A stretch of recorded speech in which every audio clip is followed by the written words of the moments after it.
ధర్మ పరిణామం పార్ట్ 1 శ్రీ రాజన్ తన బ్లాగులో కృష్ణుడు రాముని రథసారథి అయితే ఏమిటి అనే వ్యాసంలో యుగధర్మ అంశాన్ని ప్రస్తావించి, ధర్మం యొక్క డైనమిక్ లక్షణాన్ని పరోక్షంగా ప్రస్తావించారు. యుగయుగాలుగా వివిధ దశలలో, విభిన్న సందర్భాలలో, ధర్మం తనను తాను విప్పుకుని కొత్త వివరణలను పొందుతుందనే ఆలోచన నన్ను చాలా ఆకర్షించింది.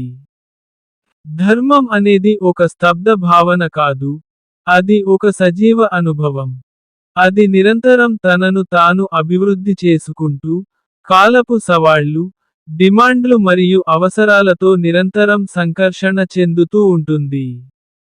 ఒకప్పుడు విశ్వక్రమం, విశ్వాన్ని పాలించే మరియు నిలబెట్టే శాశ్వత సూత్రం అని భావించిన ధర్మం, క్రమంగా వివిధ సందర్భాలలో మరియు సమాజం మరియు వ్యక్తి జీవితంలోని వివిధ దశలలో వివిధ రకాల జీవులకు సూచించబడిన విధులు మరియు బాధ్యతలుగా రూపాంతరం చెందింది. ఆ ప్రయాణంలో, అది అనేక అర్థాలను మరియు వివరణలను పొందింది. ప్రతి దశలో, దాని రూపం ఏదైనా, ధర్మం మానవ ఉనికికి సూచికగా ఉండేది, మరియు గందరగోళాలు, భ్రమలు మరియు కల్లోలాల నుండి రక్షణగా ఉండేది. బాగా జీవించిన జీవితానికి ఇది ఎల్లప్పుడూ ఆమోదయోగ్యమైన ప్రమాణాన్ని నిర్దేశిస్తుంది. దాని అంతర్లీన సూత్రం ఎల్లప్పుడూ సమాజం మరియు వ్యక్తి యొక్క సంక్షేమం, ఇది పురోగతి మరియు సామరస్యానికి దారితీస్తుంది. ధర్మం గురించి మాట్లాడేటప్పుడు, జీవిత వాస్తవాలను అంగీకరించాలి. వ్యక్తిలో మరియు సమాజంలో చెడు ఉనికి అనివార్యం. దానిని దూరం చేసుకోలేము. అదే సమయంలో, ఆ చెడు మరియు అన్యాయంపై విజయం సాధించడం అత్యవసరం. ఈ సందర్భంలో విజయం అంటే, అన్ని జీవుల శాంతి మరియు అభివృద్ధికి దారితీసే అన్నిటికంటే గొప్ప మంచి వైపు పురోగతి.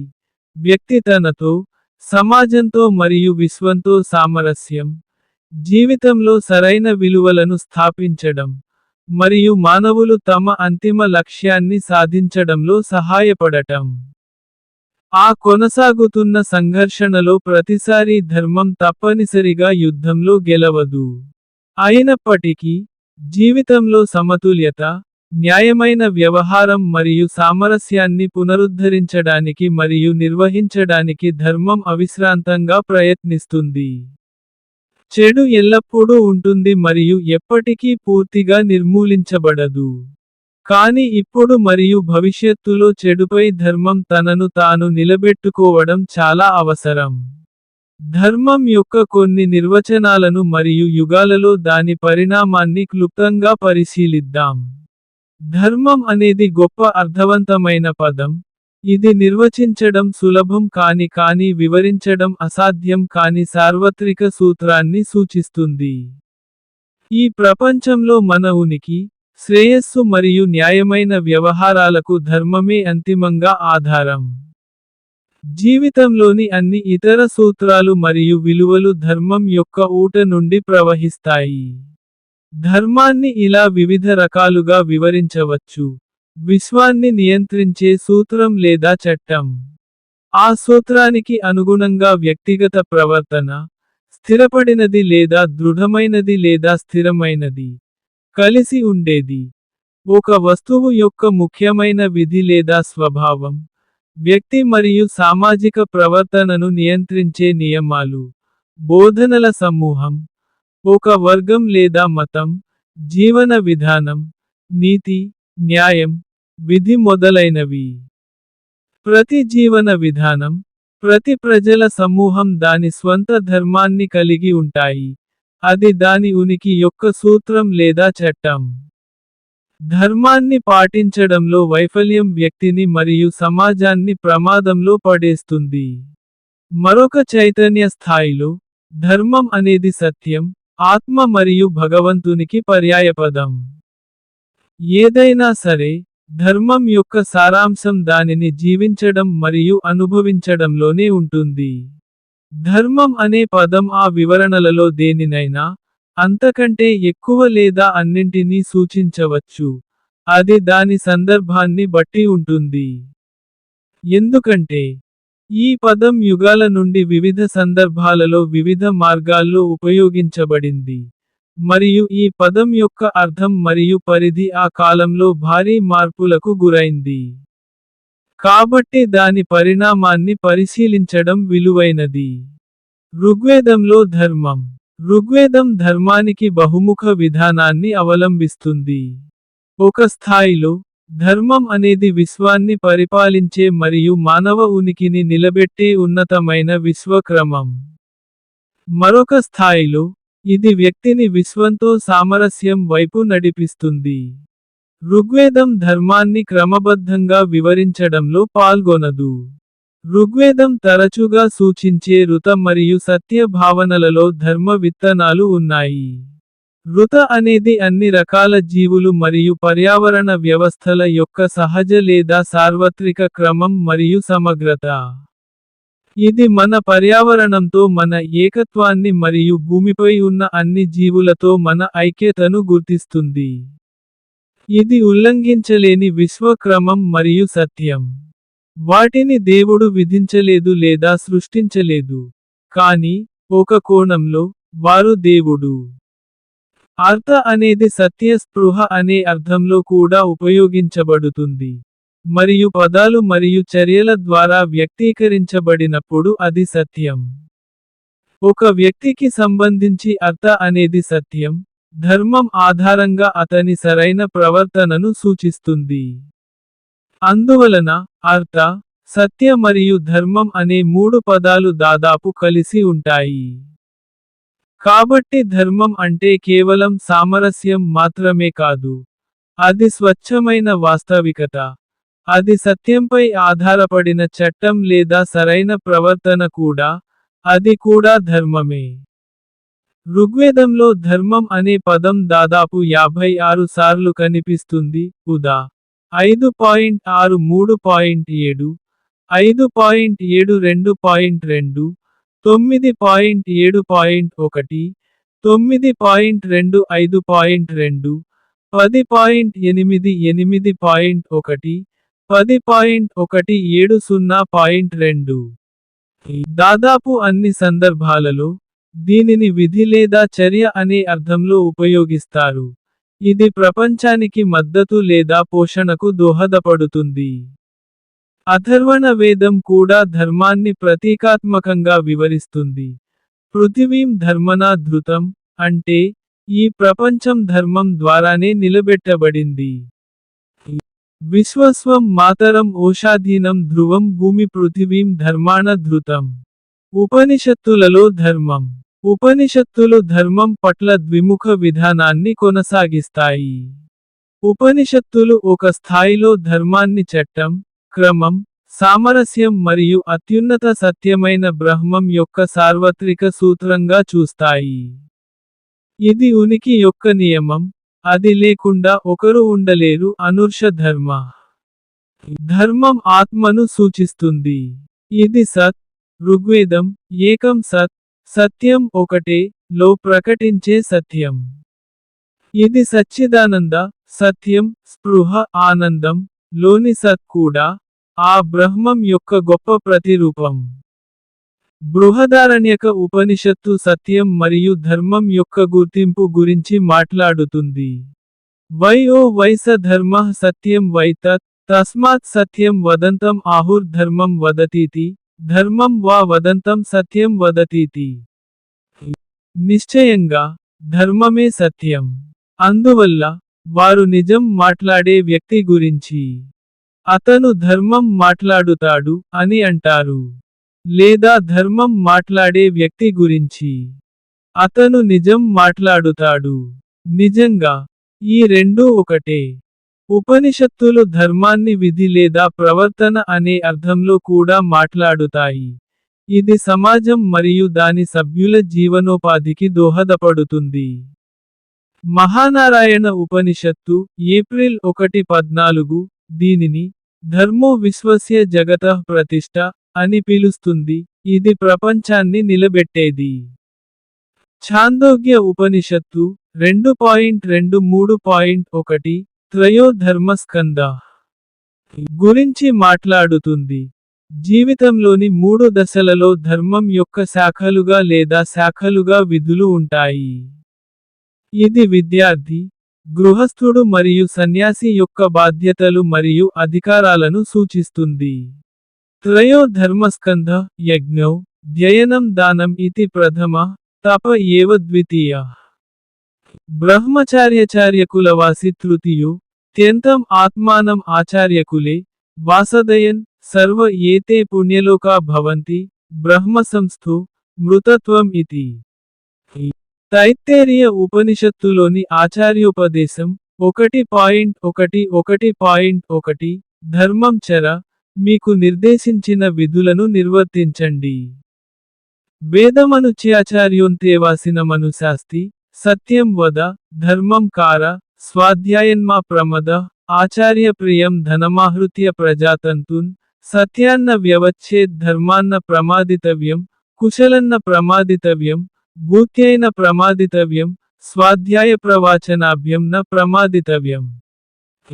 ఈ సందర్భాలలో, ధర్మం అనేది సత్యం ఆధారంగా నీతివంతమైన ప్రవర్తనను సూచిస్తుంది.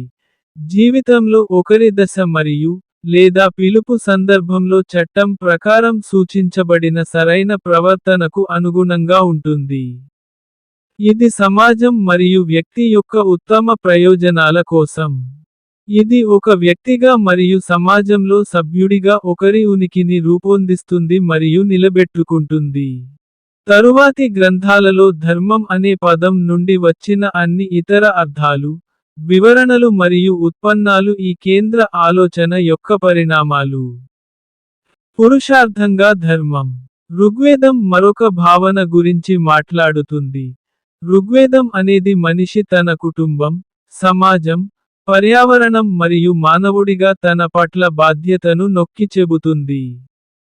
ఋగ్వేదం సాధారణ దైనందిన జీవితంలో విలువలను నిర్దేశించడం లక్ష్యంగా పెట్టుకుంది. జీవితంలోని 3 ప్రయోజనాల, ధర్మం, అర్థ మరియు కామ, నెరవేర్పు బాధ్యతల సందర్భంలో మాత్రమే అర్థాన్ని పొందుతుంది. రుణాలు, అర్థ, సంపద లేదా శక్తి, సాధన చాలా అవసరం మరియు కామ, కోరిక లేదా ఆనందం, ధర్మం ద్వారా మార్గనిర్దేశం చేయబడుతుంది మరియు నిరోధించబడుతుంది. ఈ అవసరాన్ని ఉల్లంఘించడమే సద్గుణం లేనివారిని సద్గుణం నుండి వేరు చేస్తుంది. ఋగ్వేదం 8.1.6 మనిషి, నువ్వు పైకి చేరుకోవాలి, క్రిందికి వెళ్ళకూడదు అని పిలుపునిస్తుంది. మోక్షమే లక్ష్యం అయితే, సమాజ వ్యవహారాల్లో పూర్తిగా పాల్గొనండి, కుటుంబాన్ని పెంచుకోండి, మంచి జీవితాన్ని ఆస్వాదించండి మరియు సమాజానికి సేవ చేయండి. అన్నీ ధర్మ చట్రంలోనే. ఈ సందర్భంలో ధర్మం సత్యం, కరుణ, స్వీయ నిగ్రహం, శత్రుత్వం లేనితనం, క్షమాపణ మొదలైన మానవ విలువలతో వర్గీకరించబడుతుంది. ఇది మానవ విజయాలకు సరైన ప్రాధాన్యతలను నిర్దేశిస్తుంది, మానవ ఆకాంక్షలకు దిశానిర్దేశం చేస్తుంది మరియు సమాజంతో మరియు ప్రపంచంతో వ్యక్తి సంబంధాన్ని హేతుబద్ధం చేస్తుంది. ఇది వ్యక్తిగత మనస్సాక్షికి మరియు ఎంపికలను ఉపయోగించుకోవడానికి తగినంత అవకాశాన్ని కూడా అందిస్తుంది. జీవితంలో నీతి, నిబద్ధత మరియు సమతుల్యత యొక్క వెలుగులో వ్యక్తికి సూచించబడిన ప్రవర్తనా నియమావళి అయిన ఆర్టీఐ ఒక విశ్వక్రమం నుండి తార్కిక పురోగతిని మనం ఇక్కడ చూస్తాము. రామాయణంలో ధర్మం. రాముడి ద్వారా, జీవిత విధానం ద్వారా వాల్మీకి తన ఆదర్శ ప్రవర్తన గురించి తన దృక్పథాన్ని ప్రస్తౌతం చేస్తాడు. రాముడిని అతీంద్రియ జీవిగా కాకుండా, జీవితంలో అనేక నైతిక సందిగ్ధతలను ఎదుర్కొనే మరియు ఆ సంఘటన సందర్భంలో మరియు అతను ఉంచబడిన జీవిత దశకు సంబంధించిన ధర్మానికి అనుగుణంగా వాటిలో ప్రతిదానితో వ్యవహరించే హేతుబద్ధమైన మానవుడిగా వాల్మీకి చిత్రీకరిస్తాడు. జీవితంలో మీ దశ యొక్క విధులను గౌరవించండి అని వాల్మీకి అంటాడు. అతనికి ధర్మం స్తబ్దుగా లేదా అమూర్త భావన కాదు, కానీ ఒక డైనమిక్ జీవన అనుభవం. మీరు ఏ ధర్మాన్ని స్థిరంగా మరియు సూత్రాల ప్రకారం అనుసరిస్తారో, ఆ ధర్మం మిమ్మల్ని రక్షించుగాక. రాముడి జీవితంలోని ఒత్తిడితో కూడిన సంఘటనల ద్వారా, మరియు ఆ సంఘటనలకు రాముడు అప్పటి ధర్మానికి అనుగుణంగా ఎలా స్పందించాడో వర్ణించడం ద్వారా వాల్మీకి ధర్మం యొక్క డైనమిక్ స్వభావాన్ని ప్రదర్శిస్తాడు. ఉదాహరణకు, రాముడు తన వనవాసం గురించి ప్రశ్న వచ్చినప్పుడు, ఇంకా రాజు కాలేదు. అతని జీవితంలో ఆ దశలో, అతనికి మరియు అయోధ్య ప్రజలకు మధ్య సంబంధం రాజు మరియు అతని పౌరులకు సంబంధించినది కాదు. అప్పుడు, అతని జీవితంలో అతని స్థానం విధేయుడైన కొడుకు. కాబట్టి, అతని ప్రాథమిక విధి అతని తల్లిదండ్రుల పట్ల మరియు అతని కుటుంబం పట్ల. అతను తన తండ్రి కోరికను సరిగ్గా గౌరవించాడు. అతనికి విధేయత చూపించాడు మరియు తన గంభీరమైన వాగ్దానాన్ని ఉల్లంఘించే ప్రమాదం నుండి అతన్ని రక్షించాడు. సంకోచం లేదా ఎటువంటి దురదృష్టం లేకుండా వనవాసాన్ని అంగీకరించడం ద్వారా, రాముడు తన ధర్మాన్ని, తన తండ్రిని మరియు తన దేశాన్ని కూడా రక్షించాడు. అతను చాలా బాధ్యతాయుతంగా వ్యవహరించాడు మరియు రాబోయే తరాలకు ఆదర్శంగా నిలిచాడు. అందుకే రాముడిని సరైన ప్రవర్తనను సమర్థించే వ్యక్తిగా మరియు ధర్మానికి ప్రతిరూపంగా భావిస్తారు. తన జీవితంలోని చివరి దశలో, బహిష్కరణ నుండి తిరిగి వచ్చి రాజుగా పట్టాభిషేకం చేసిన తర్వాత, రాజుగా తన ధర్మం తన జీవితంలోని అన్ని ఇతర విషయాల కంటే ప్రాధాన్యతను సంతరించుకుంది. అతను తన మరియు తన కుటుంబ ప్రయోజనాల కంటే రాజ్య ప్రయోజనాలను ఉంచాడు. ఈ వ్యత్యాసాన్ని ప్రదర్శించడానికి, వాల్మీకి అహంకారం, దురాశ, కామం, అసూయ, అపనమ్మకం, మోసం మొదలైన వాటి దుష్ప్రభావాలను కూడా ఎత్తి చూపుతూ, ధర్మం యొక్క సద్గుణాలను హైలైట్ చేసి, అవి ఎలా అధోగతి మరియు విధ్వంసానికి దారితీస్తాయో చూపిస్తాడు. వాల్మీకి ధర్మంలో మరొక అంశం సత్యంతో సమానత్వం, అంటే సత్యం. అతనికి సత్యమే ధర్మం మరియు అది ధర్మంలో స్థిరపడింది. దీని ప్రకారం, రాముడు పూర్తిగా సత్యానికి కట్టుబడి ఉన్నాడు. అతను ఆత్మ, మాట మరియు చేతలలో తనకు తానుగా నిజాయితీపరుడు.